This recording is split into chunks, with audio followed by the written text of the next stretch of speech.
Hello my beautiful my handsome बच्चा लोग, कैसे हैं आप सब लोग?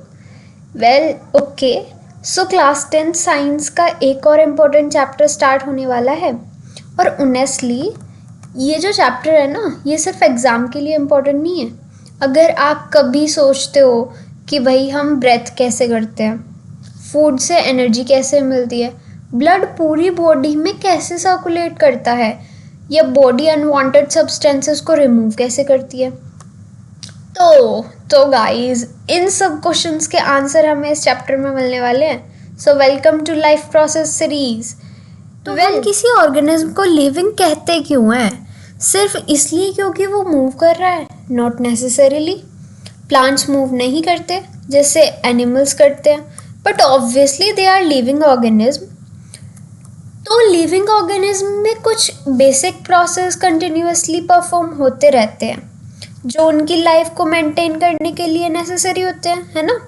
तो एग्जांपल के लिए मैं आपको बता दूं कि हमें एनर्जी चाहिए, हमें ऑक्सीजन या दूसरे सब्सटेंसेस प्रोसेस करने होते हैं, न्यूट्रिएंट्स को बॉडी के डिफरेंट पार्ट्स तक पहुंचाना होता है और वेस्ट सब्सटेंसेस को रिमूव भी करना होता है। इन्हीं एसेंशियल एक्टिविटीज़ को ब्रॉडली परफॉर्म करने के लिए अगर हम उसको ब्रॉडली हम देखें तो लाइफ प्रोसेसेस हम उनको बोल देते हैं।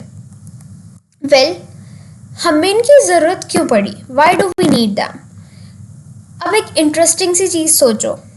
क्या सोचना है आपको कि आपने ना क्या किया है गाइस, आपने खा लिया है खाना, ठीक है, आपने खाना खा लिया।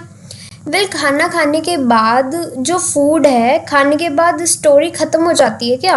जी नहीं, फूड को ब्रेक डाउन होना होता है, फिर न्यूट्रिएंट्स को एब्जॉर्ब करना होता है, उनसे एनर्जी ऑब्टेन करनी होती है और फिर यूज़फुल सब्सटेंसेस बॉडी के डिफरेंट सेल्स तक पहुंचाने भी तो होते हैं।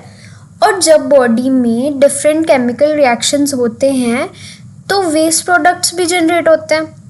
मतलब बॉडी के अंदर एक कंप्लीट सिस्टम कंटिन्यूअसली वर्क कर रहा होता है और इसी सिस्टम को समझने के लिए हमें लाइफ प्रोसेस पढ़ना पड़ता है।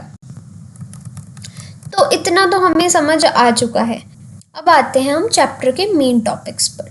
लाइफ प्रोसेस में हम ये 4 तो पढ़ते हैं, बट इसमें फर्स्टली हम देखते हैं तो सबसे पहला है न्यूट्रिशन, यानी ऑर्गेनिज्म को फूड या न्यूट्रिएंट्स कैसे मिलते हैं और उनका यूटिलाइजेशन कैसे होता है। सेकंड हम देखेंगे रेस्पायरेशन क्या होता है।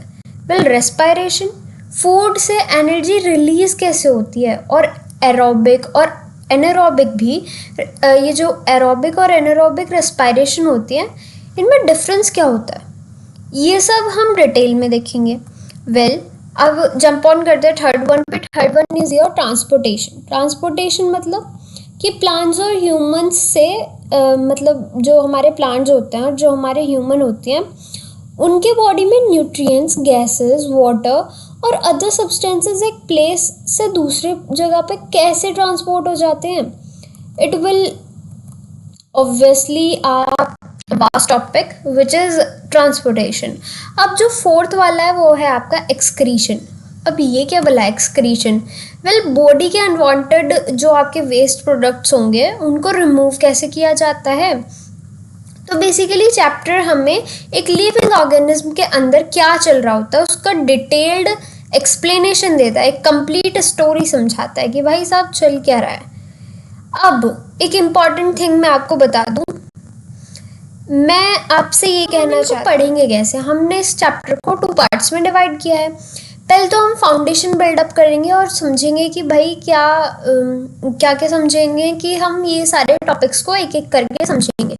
देन पार्ट 2 में हम कंटिन्यू करेंगे अपनी जो भी बची हुई प्रोसेसेस होंगी, डायग्राम्स और एग्जाम के फोकस जो भी चीज़ें होंगी, और then will provide you the मतलब PYQ series also. So we will study this chapter.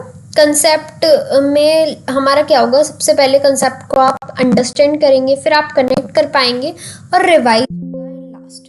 That's all for today's video. I hope you have enjoyed watching it. Well, this was the introduction part.